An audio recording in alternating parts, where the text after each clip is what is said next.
Bom, como nós já conversamos, sejam todos muito bem-vindos.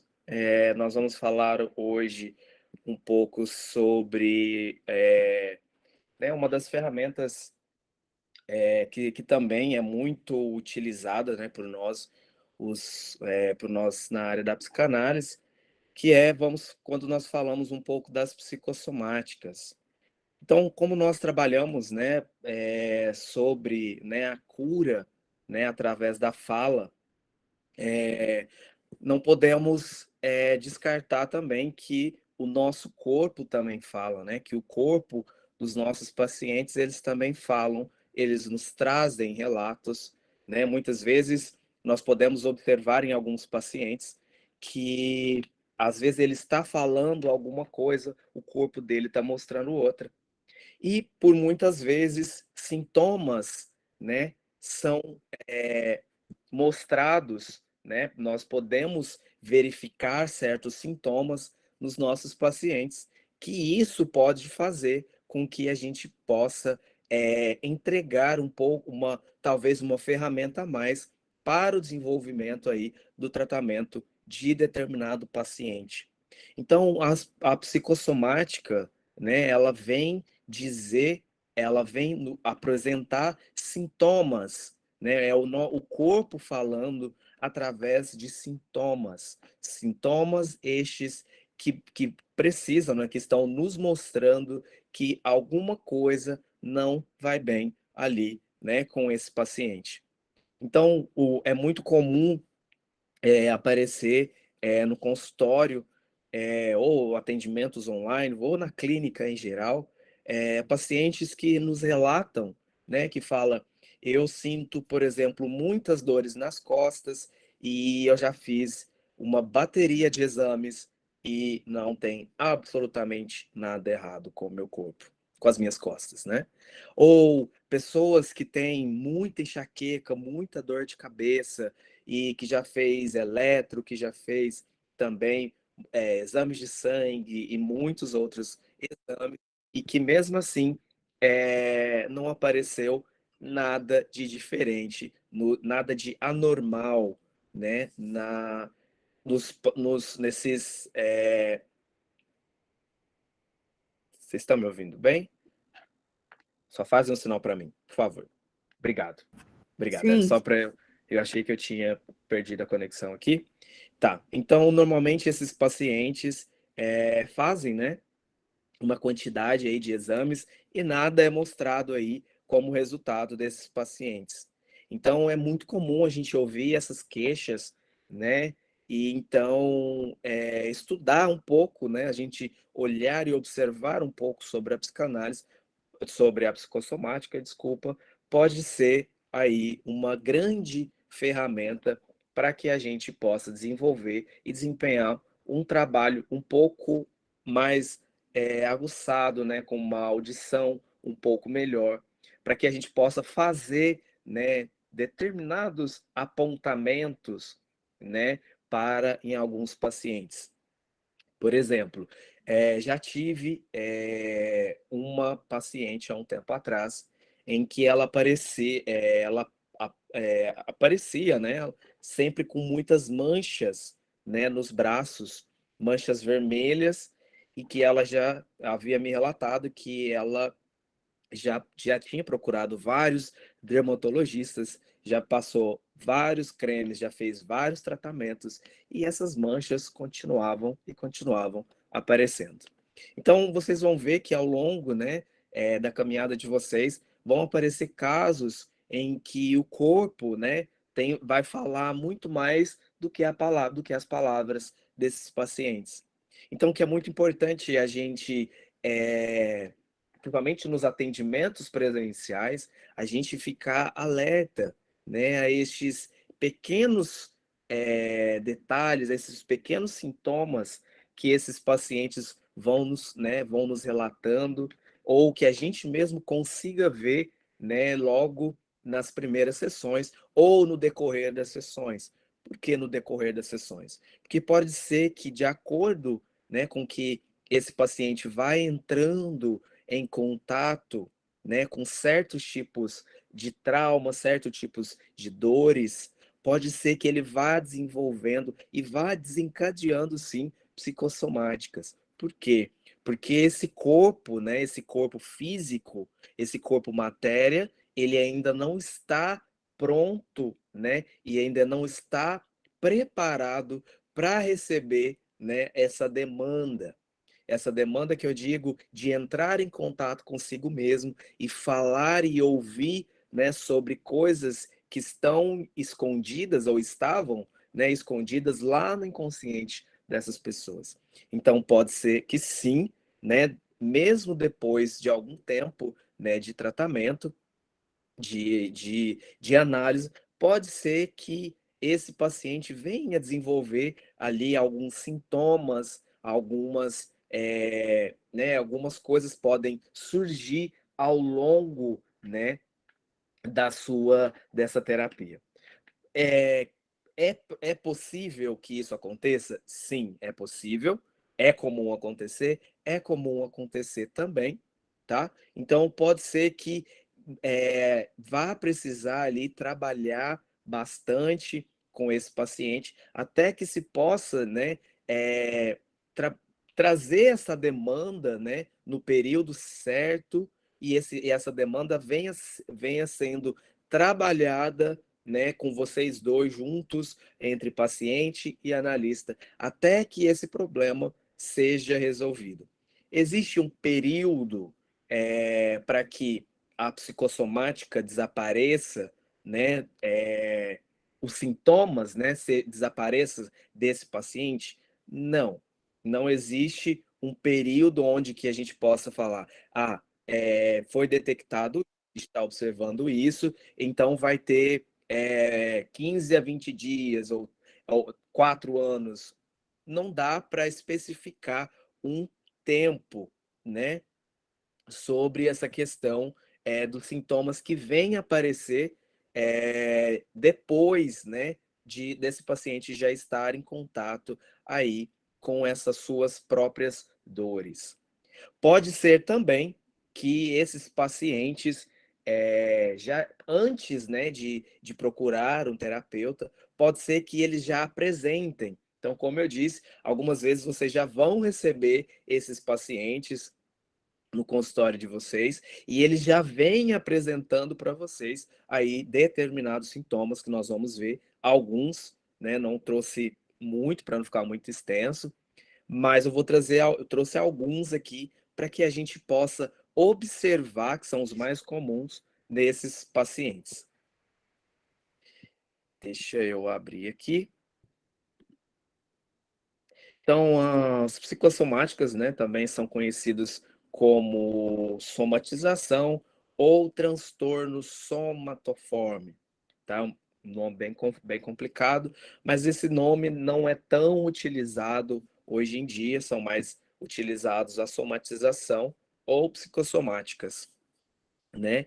E aí, como eu disse, são comuns esses pacientes, eles nos queixarem, né, de dores físicas e de sintomas que podem aparecer por diferentes partes do corpo. Então, nós vamos, né, o corpo ele pode desencadear aí em vários outros lugares ou em muitos lugares ao mesmo tempo, tá? Então pode ser que esse paciente vai relatar apenas uma dor nas costas, ou pode ser que esse mesmo paciente com dor nas costas, eles também podem ter dores nos pés, dores nos cotovelos, dores nos ombros, né? Que tudo isso pode fazer com que a gente fique um pouco mais alerta. E em decorrência também, né, de coisas mais generalizadas, como uma crise muito alta de ansiedade, também pode ser observada, ou problemas fisiológicos, como diarreia, também, né? Diarreia que eu digo não seria aquela uma vez ou outra que pode acontecer em decorrência de uma ansiedade, de algo que esse paciente vai fazer em um futuro, uma prova, alguma coisa, mas sim esse paciente que já vem, por exemplo, com essa diarreia por muito tempo ou por mais de mês, né? Por alguns meses. Então, é importante a gente observar também a frequência. Ou o contrário, né, pode haver uma constipação, onde que esse paciente ele não consiga evacuar, né, que também, né, é muito importante a gente, observar e fazer alguns questionamentos para a gente, tentar entender um pouco melhor sobre a vida, né, desse paciente. Eh São muito comuns, antes, né, muitas vezes as pessoas procuram antes de procurar a terapia, essas pessoas, elas procuram médicos e pronto-socorros e enfermarias. Então, alguns médicos hoje, né, já estão, se não a grande maioria, mas a maioria desses médicos tem indicado terapia, né, para esses pacientes que são recorrentes, né, nos ambulatórios, nas enfermarias. Então, esses pacientes que são mais recorrentes, que tem lá, né, na ficha anamnese dele, que ele já passou por várias vezes pelo mesmo médico ou por diferentes médicos, esses médicos hoje tendem a indicar para nós, os terapeutas, para que essas pessoas possam tratar coisas, né, assuntos mentais que podem ajudar a amenizar e até curar paciente com esses sintomas psicossomáticos. Depois, qual é a origem, né, das doenças psicossomáticas? Então, de onde vem, né, toda essa somatização aí de dores, né, de sintomas, né? Muitas vezes podemos observar que as doenças psicossomáticas elas estão relacionadas às emoções, sentimentos e ao modo de pensar.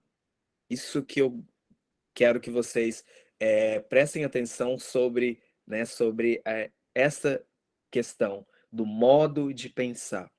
Então, o modo com que eu penso, com que você pensa, sim, pode transformar-se em algum sintoma e isso ser convertido em uma doença psicossomática. Por que que isso pode acontecer?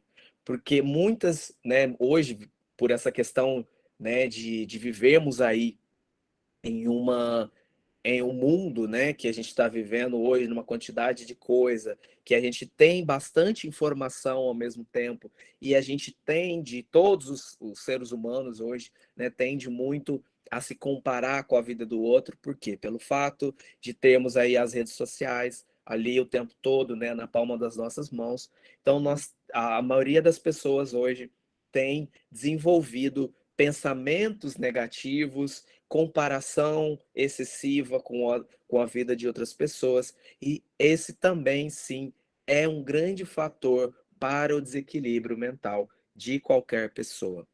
E a partir do momento que você começa-se a, né, a desenvolver esses pensamentos, né, negativos de maneira consequente, ou seja, aonde você não consegue encontrar um equilíbrio para para esses pensamentos, ou você não trabalha, né, esses pensamentos em você, sim, pode ser aí um pequeno passo aí para o desenvolvimento de uma doença psicossomática. O estresse também, né, é gerado hoje. Então, eu sei que muitas pessoas aqui, por exemplo, trabalham, estudam, e os nossos pacientes também a mesma coisa. Muitas vezes trabalham em 3, 4 tipos de trabalhos, cuidam de casa, e não tem tempo, né, para organizar e manter aí um equilíbrio, né, mental, ou ter um tempo para si e colocar as ideias nos lugares por muitas vezes, por essas pessoas não terem, né, esse cuidado com a saúde mental, o corpo provavelmente vai falar de alguma forma. E qual forma será essa? O corpo vai apresentar aí diversos tipos de sintoma para mostrar que há algo errado aí dentro, né, da saúde mental desse paciente. A somatização, então, ela pode ser, né, de ordem emocional e física, só emocional ou só física, mas sim, pode acontecer sim a somatização aí dos dois ou apenas um, que pode, né, o resultado disso pode ser um ciclo vicioso que irá se manifestar por meio de um tipo de dor ou dores no corpo todo, ou em 2, 3 partes aí do corpo. Então, aqui vamos falar aqui fatores, né, que podem influenciar, né, no desencadeamento aí de uma possível, né, psicossomática. Pode vir sim de herança familiar. Então, já li relatos de pessoas que, por ter convivido muito tempo com pessoas que têm aí, que são portadores, né, de algum sintoma, essa pessoa ela tende a desenvolver, ou pode ser sim também, né, vir aí de fatores genéticos, né, de o pai teve, a mãe teve, a avó teve, então pode ser que isso aconteça também, é comum. Tendência, como eu já disse, a tendência à negatividade e os distúrbios de personalidade, então temos aí muito esse hábito, né, de estar nas redes sociais e comparando-se aí com a vida das pessoas, com demais outras pessoas, é muito comum a gente nos colocar menor, nos colocarmos para baixo, por querer aquela vida daquela pessoa que a gente está enxergando, tal, que a gente está acompanhando, que a gente está seguindo. Então, é muito comum que isso aconteça. Questões genéticas e fisiológicas, com maior sensibilidade à dor, influência ambiental em relação à vida, a vida, né, de forma positiva ou negativa, modo de enfrentamento dos problemas. Então, sabemos aí que existem N tipo de pessoas, né? N tipo de personalidade. Então, tem algumas pessoas que têm uma facilidade maior, mesmo as pessoas que fazem terapia, têm uma facilidade, às vezes, maior ou menor no momento em que ele vai lidar, ou ela vai lidar aí com seus problemas. Então, tem algumas pessoas que elas conseguem resolver com uma facilidade maior, tem algumas pessoas que vão precisar de um pouco mais tempo, mas para essas pessoas que precisam de mais tempo, elas tendem a ter aí uma certa dificuldade, né, para resolver esses problemas e, como consequência, uma facilidade para desenvolver aí um outro sintoma, pelo fato de não conseguir obter ou não estar conseguindo obter o resultado que ela almeja. Então, temos aí também o menor controle das emoções ou a dificuldade no processamento dos problemas psicológicos, foi o que eu acabei de dizer também. Pessoas que evitam praticar atividades físicas, né? Pessoas que são aversas, pessoas que não gostam de nenhum tipo de atividade física, né? Que elas relatam aí que sentem muita dor, que, né, tem uma dificuldade em lidar com a dor, né, do corpo para com os exercícios físicos, e com o tempo essa pessoa vai desenvolvendo aí dores, né? O corpo vai falando que tem alguma coisa errada ali. A coexistência de fatores também, então é a junção de fatores como depressão, ansiedade patológica, estresse excessivo. Então, pessoas aí que trabalham com uma quantidade, em lugares que existem aí, que exigem, né, que essas pessoas estejam lidando com pessoas e que elas estejam bem, essas pessoas, há uma grande possibilidade também, né, de desenvolver aí esses sintomas, porque essas pessoas estão muito em contato com outras pessoas também e precisam, né, tentam manter aí um equilíbrio mental, mas chega um tempo, como diz um grande amigo meu, que a máquina precisa de revisão, né? O nosso corpo precisa de ajuda. Pessoas que tendem a se isolar de maneira social, essas pessoas que sentem angústia, tristeza, por não ter coragem, ou por não saber como lidar com seus conflitos internos. Então, até que essas pessoas nos procuram, às vezes ela já desencadeou aí uma série de sintomas que podem, né, demorar depois para serem reversíveis. É, Hábitos ou desenvolvimento de comportamento de dor em resposta a sintomas emocionais. É comum também pessoas que tendem, né, a gostarem de sentir dor. Essa vai ser um assunto para outra aula, mas existem sim algumas pessoas que elas se agarram na dor e elas vivem em função desta dor. Então, mesmo fazendo aí exames, e já foi relatado que não existe nada demais, não, né? Nada demais que eu diga assim, né? Nada no físico da pessoa, nada no corpo dessa pessoa, né? Que tenha causado determinado tipo de dor. Essa pessoa, elas tendem, né? A se agarrarem à dor e elas querem viver com essa dor, tá? Mas esse é um assunto que a gente vai falar em uma outra aula dessas pessoas que se agarram e vivem né, por toda a vida com essas dores. Depois temos também as principais causas. Então, as doenças, elas são entendidas, né, como manifestações do inconsciente. Então, vemos aí a maioria, né, dos psicanalistas, eles vêm falar para a gente que as principais doenças hoje são manifestações do inconsciente. Se não todas, mas pelo menos a grande maioria, né, das doenças dos sintomas que nós apresentamos hoje, seja ele qual for, eles vêm são manifestações do nosso inconsciente mostrando que algo precisa ser trabalhado em nós. Então, podem ser também, como principal causa, traumas de infância, né? Para quem está começando agora na psicanálise, para quem está no meio e para quem já está aí há bastante tempo, vão observar que, sim, na psicanálise, nós trabalhamos muito sobre a infância, né, dos pacientes. E sim, é justamente na infância que nós obtemos aí a grande maioria, ou se não, a todos os problemas da vida adulta.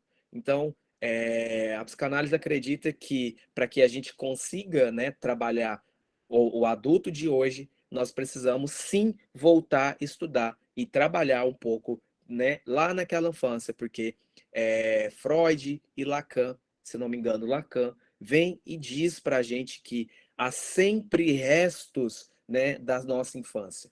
Então, de todo o tempo que a gente vá trabalhando a nossa infância, a gente vai chegar na fase adulta, nós vamos precisar ainda trabalhar muitas coisas da infância, porque há sempre restos da infância dentro do inconsciente aí do adulto de hoje. Tá bom? Traumas de infância, o fato, né, desses pacientes ou de nós vivenciarmos, né, experiências traumáticas em família, né, ou pessoas que já foram abusadas quando crianças sexualmente, por exemplo. Hoje essas pessoas é muito comum essas pessoas se transformarem em pessoas que existem aí, que a gente observa, né, uma grande insegurança para com a vida, ou mesmo até uma revolta. Então, por isso que é importante a gente estar sempre aí trabalhando, indo e voltando, né, com esses pacientes sobre as questões de infância. Depressão crônica, problemas depressivos não tratados que se prolongam por muito e muito, muito tempo. Então, isso é muito comum a gente observar em pessoas mais idosas, pessoas que já têm, né, que já são portadores de depressão e que passaram-se muito tempo achando que era uma coisa normal, algo passageiro, e essas pessoas, elas nunca trabalharam, elas nunca procuraram terapia para que elas pudessem, né, ajudá-las, né, nessa cura de depressão. E elas sim, principalmente as pessoas mais velhas, têm uma grande tendência a desenvolver doenças psicossomáticas pelo fato de não conseguirem trabalhar ou não ter trabalhado quando assim que, né, que descobriu, talvez na adolescência, talvez no início ou no final da fase adulta, ou na transição de uma fase da vida para o outro. Como, por exemplo, terminando a adolescência, entrando na fase adulta, terminando a fase adulta, entrando na terceira idade e assim por diante. Mudanças nos padrões de comportamento. Então, nós sabemos que hoje é muito comum a gente precisar mudar o nosso comportamento por a mudança de trabalho, ou pelo estilo de vida, ou muitas pessoas talvez, né, nos relatam que com 16, 18 anos já tinham a vida toda esquematizada, já sabia o que ia fazer na faculdade, né, criou toda essa vida aí em torno dessa fantasia que sairia tudo como ela gostaria, ou tudo, né, seria tudo conforme ela imaginou. Então pode ser que a própria frustração também, né, dessas pessoas podem aí também, como consequência, desenvolver aí questões importantes para que a gente possa observar. Na vida, né, na nossa vida de hoje, existem muitas e muitas mudanças que precisam ser feitas, principalmente, né, nos padrões de relacionamento que afetam, né, ao estilo de vida o nosso estilo de vida, né? Então pode ser também você esteja acostumado, esteja vivendo um certo tipo de relacionamento e com o tempo você precisa mudar de relacionamento, precisa mudar todo o estilo de vida, né? E pode ser que o seu corpo não tenha aí uma boa aceitação, e que isso também aí pode ocasionar em algum sintoma. Questões profissionais, então muitas vezes, né? Principalmente as pessoas, os adolescentes, tendem, né? Não digo aqui adolescente, mas é possível também em adultos, claro, ou também na terceira idade ou quarta idade, não tem um período. Mas quando eu digo nessas questões profissionais, há uma grande tendência, né, dos adolescentes quererem desenvolverem, né, essas questões justamente pelo fato das frustrações. Então, muitas vezes querem e desejam, almejam algo na questão profissional, ou às vezes não conseguem, ou demora um certo tempo até que ele consiga chegar lá. Então, pode ser que durante esse período alguns sintomas aí podem aparecer nessas pessoas. Perdas financeiras, muito comum, claro, pessoas que passaram, que tinham ou tiveram aí um certo patamar de vida e talvez perderam tudo, ou mesmo o contrário, pessoas que tinham um certo nível, conseguiu chegar até lá, mas que mesmo assim talvez ainda não conseguiu conciliar e achar um equilíbrio aí para essas questões financeiras, tendem também é, a criar, né, a desenvolver aí certos sintomas que vão precisar ser trabalhados para reforçar, né, essas questões de frustrações. Influência genética, claro, então é muito importante quando o profissional observa, né, depois de algum tempo aí de, de trabalho, né, de estudo com esse paciente, é muito comum, né? É preciso, né, que a gente observe os fatores genéticos. Então, caso haja uma possibilidade, quando esteja atendendo determinado paciente, é necessário sim a gente fazer uma certa investigação sobre a genética, né, sobre desse paciente,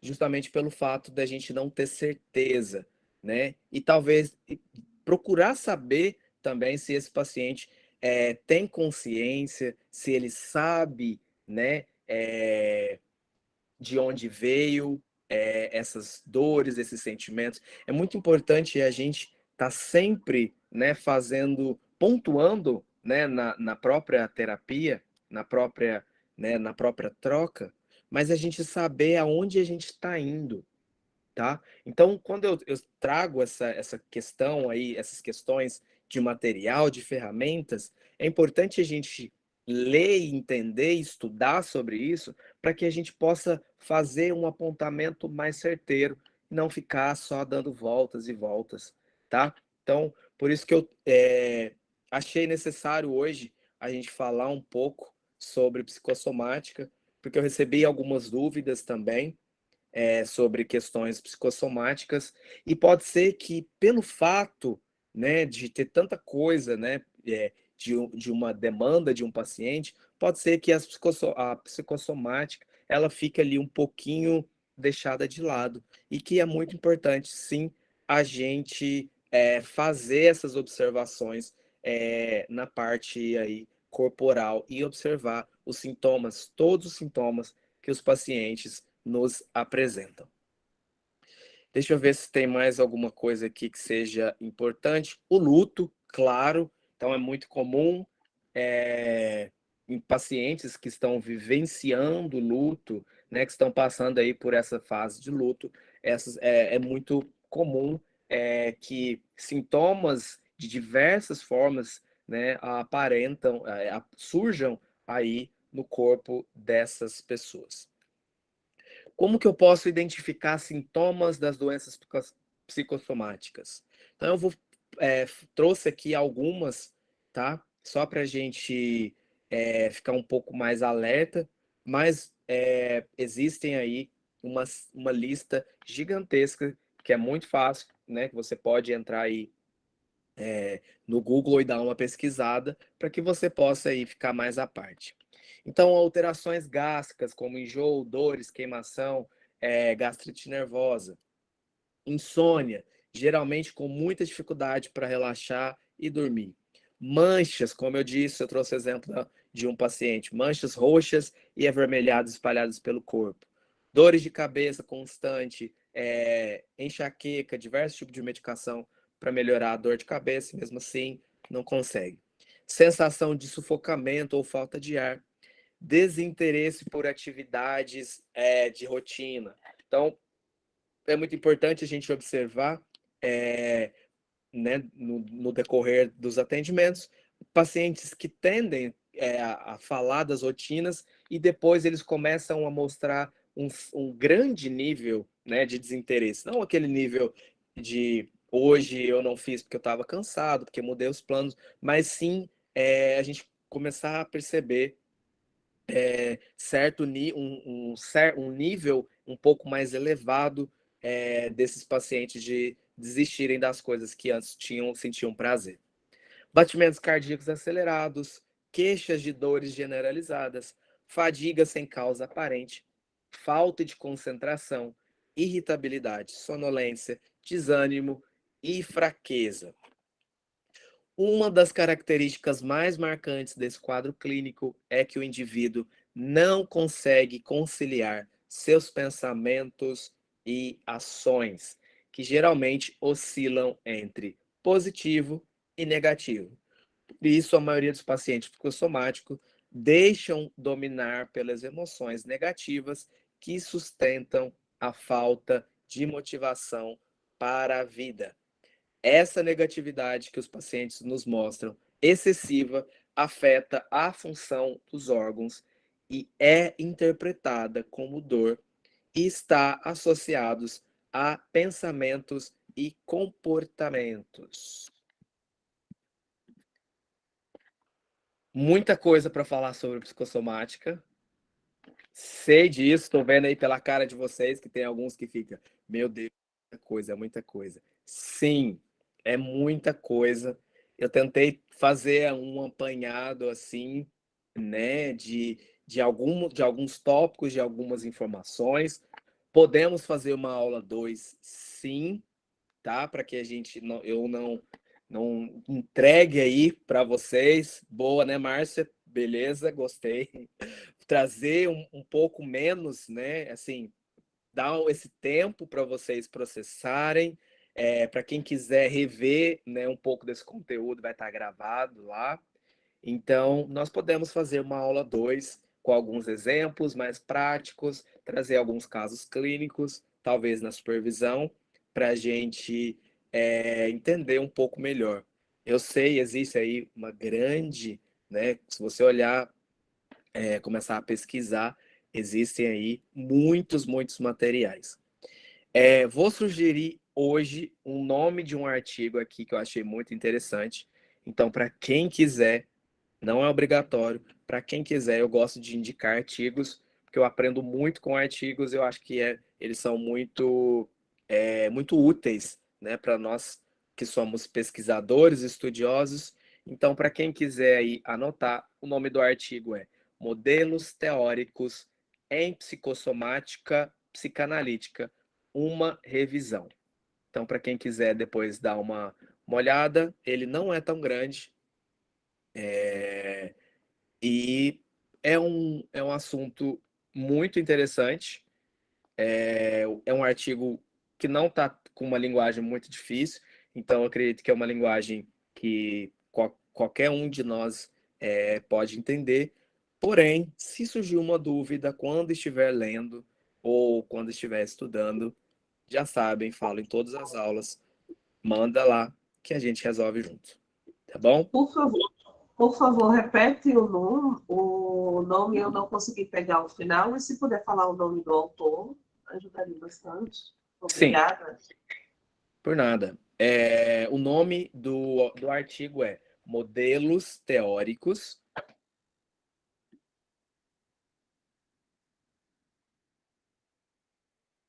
em Psicossomática Psicanalítica. Não dá para escrever lá no grupo? Beleza, podem, vou pedir para colocarem no grupo de vocês, sim.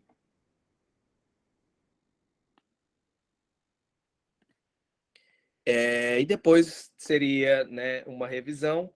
O autor é Maíra Bittar, com 2 T's, e Érico Bruno Campos. Eu vou fazer o seguinte, eu vou mandar o link para que seja postado lá no grupo de vocês, porque aí fica mais fácil. Melhor. Obrigada, prof. Tá? Porque aí fica mais fácil. Eu mando o link para vocês, então. É... Vocês gostam, só fazem assim ou não para eu saber, vocês gostem que eu mande conteúdo extra para leitura, ou vocês estão satisfeitos com o material que vocês já têm, que vocês já veem aí nos módulos? Não, continua, é excelente. Beleza, beleza, beleza, beleza. Então, sempre que eu ver algo que seja interessante para o desenvolvimento, né, para os estudos de vocês, eu vou pedir para o pessoal da tutoria postar no grupo de vocês, que aí a gente vai estudando junto, tá? Eu gosto muito de ler artigos, então eu vou estar sempre indicando artigos aí para vocês, para que a gente possa ir caminhando juntos, tá bom?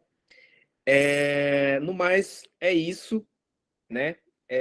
Obrigado aí pela participação de todo mundo. Fico feliz pela presença de todos. Dúvidas, me mandem e eu resolvo o mais rápido que eu puder, tá bom? Pessoal, obrigado pela atenção aí de todo mundo. Até semana que vem e bons estudos para todo mundo. Não parem de estudar. Vamos continuar estudando, que estudar é muito bom, tá bom? Bom descanso para todo mundo, quem vai descansar, e bons estudos ainda para quem vai estudar. Um abraço para todo mundo e até semana que vem.